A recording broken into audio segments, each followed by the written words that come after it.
우리가 함께 할 내용은 56쪽과 57쪽에 있는 내용입니다. 드디어 조선의 대표적인 왕들의 업적에 관련해서 알아보도록 하겠습니다. 우리가 잘 알듯이 바로 태조 이성계가 조선을 세웠습니다. 조선을 세웠고 짝꿍이었던 정도전과 함께 어떤 나라의 통치 제도를 마련해 갔는데요. 이 과정 속에서 여러 가지 많은 일들이 발생합니다.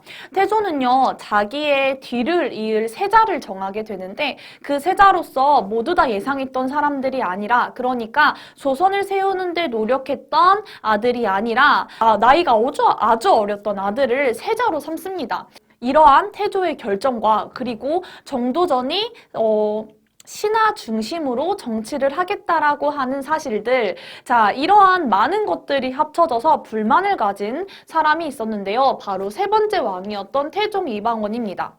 이방원은요, 태조 이성계의 5째 아들이었는데요. 굉장히 공부도 잘했고 무술 실력도 뛰어났습니다. 그래서 이 조선을 세우는데 아주 큰 공이 있었어요. 그런데 자기가 다음에 왕이 될 줄 알았는데 자기가 왕이 되지 못하고 조선을 세우는데 별로 공이 없는 아주 어린 배다른 동생이, 엄마가 다른 동생이 왕이 되려고 하니까 이에 대해서 참지 못합니다. 그래서 태종이 일으켰던 난이 바로 왕자의 난입니다.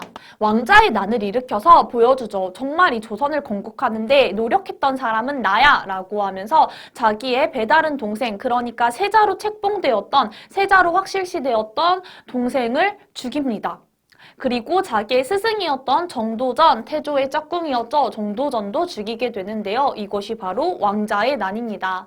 자, 그 다음에 그래서 태조가 충격을 받고 이제 왕의 자리에서 물러나요. 태조가 왕의 자리에서 물러났을 때 바로 이 이방원이 왕이 된 것이 아니라 이방원이 일단 자기의 형을 왕을 하라고 해요. 그래서 태조 다음에 바로 이방원이 한 것이 아니라 태종의 형이었던, 즉 태조의 2번째 아들이었던 정종이 왕을 하게 됩니다. 그런데 이 정종은 딱히 왕을 오래 하고 싶은 욕심도 없었고 금방 자기의 동생에게 왕위를 물려줍니다. 오늘은 이 태종에 관련된 이야기부터 하겠습니다. 이 태종은요, 왕자의 난으로 힘을 얻었고요. 자, 그래서 자기가 왕이 되기까지 했어요. 이 태종은요, 나라를 잘 다스리려면 신하들이 중심이 되어서 정치를 하는 것보다는 왕이 아주 강력한 힘을 가지고 정치를 해야 한다고 생각을 했습니다. 그래서 태종은요, 육조 직계제라고 하는 것을 시행합니다. 이게 무슨 말이냐면요, 이전에는 우리 저번에 배웠듯이 의정부가 최고 통치기구였죠. 그래서 육조에서 뭔가 보고할 내용을 의정부에게 전달하면 이 의정부가 이 내용 중을 골라서 왕에게 전달했습니다.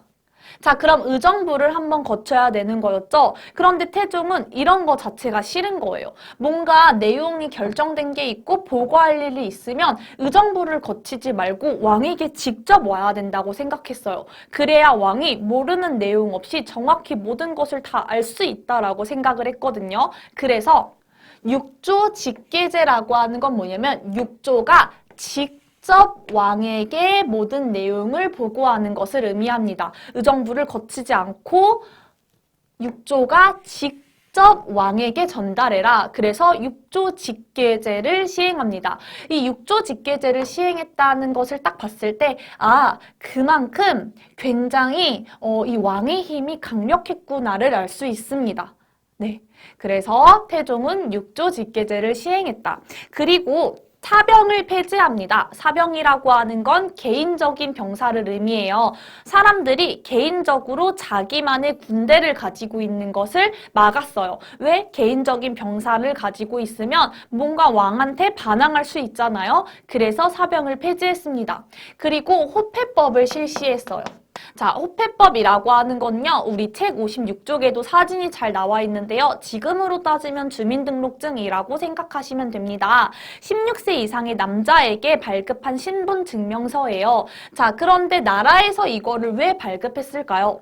자, 이거를 발급한 이유는 이게 있어야지, 우리나라에 사람들이 얼만큼 있고 몇 살의 남성이 얼만큼 있구나를 파악해서 세금을 잘 거두려는 목적이었습니다. 그래서 태종의 대표적인 업적을 보시면 됩니다.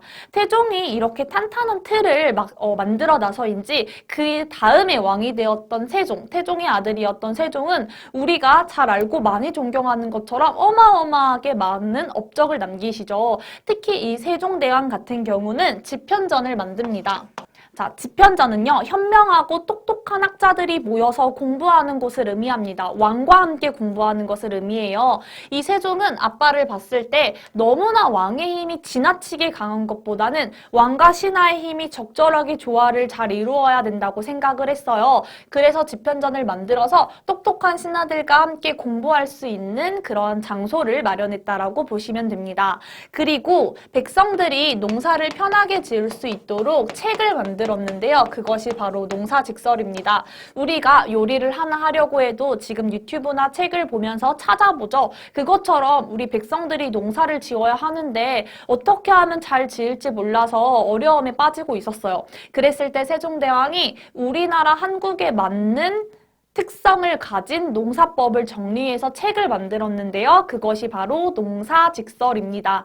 이뿐만 아니라 우리가 다 알고 있는 것처럼 가나다라 마바사, 우리가 이렇게 글을 쓸 수 있도록 훈민정음, 즉 한글을 만들어서 백성들이 우리나라만의 쉬운 글자를 가질 수 있도록 노력했습니다.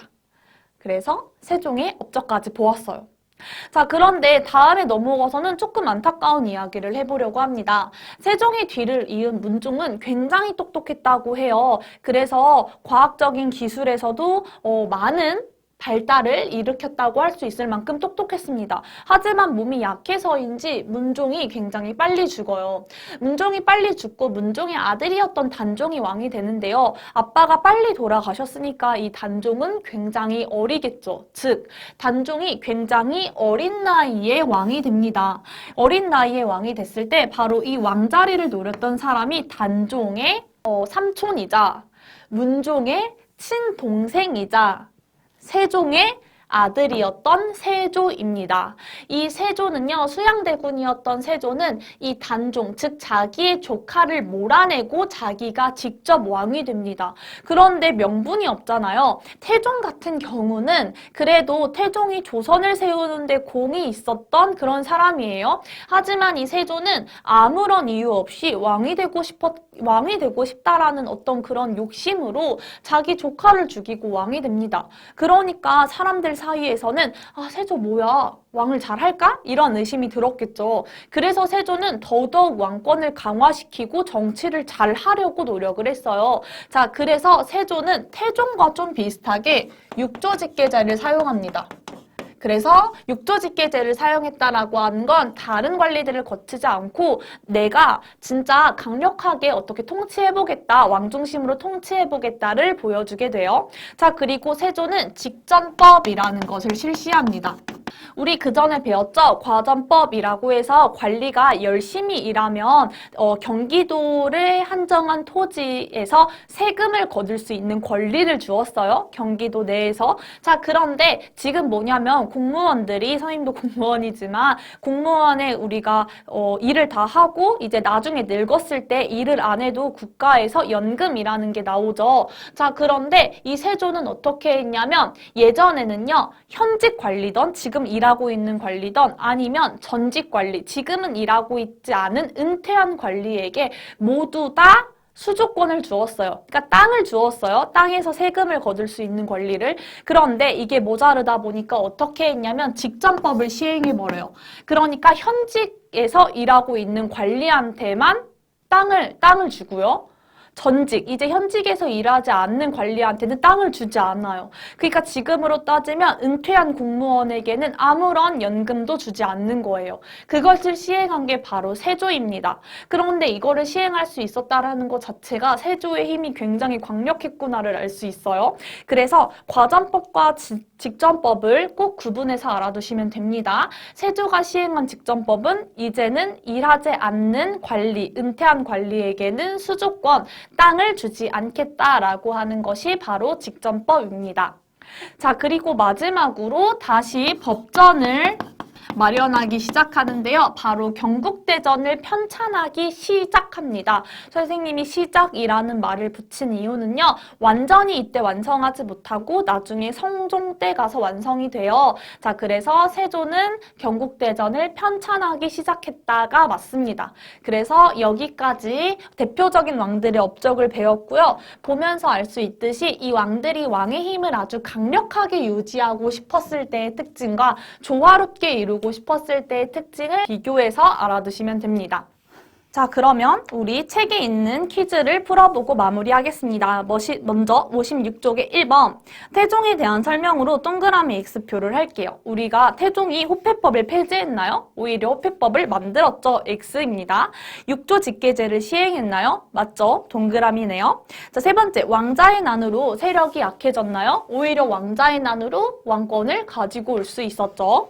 자, 그리고 57쪽 세종은 무엇을 만들어서 조선의 농사법을 정리했나요? 바로 농사직설입니다. 자, 세조는요 무엇을 실시해서 현직 관리에게만 수조권을 주었죠? 현직 관리에게만 직전법을 시행해서 현직 관리에게만 수조권을 주었다라고 하는 것을 알아두시면 됩니다. 조금 더 얘기하자면 이 직전법을 시행함으로써 이제 은퇴한 관리한테 돈 안 줘도 되잖아요. 그러니까 돈을 조금 더 나라는 얻을 수도 있고, 그리고 더 나아가서 현재에서 세조를 위해 일하는 사람에게만 직접적으로 내가 어떤 보상을 해주겠다라고 하는 의미도 담겨 있습니다. 다시 한번 보는데 세조는 왕권을 굉장히 강화시킨 왕이었네요. 자, 그러면 여기 있던 내용을 워크북으로 정리해보는 시간 갖도록 하겠습니다.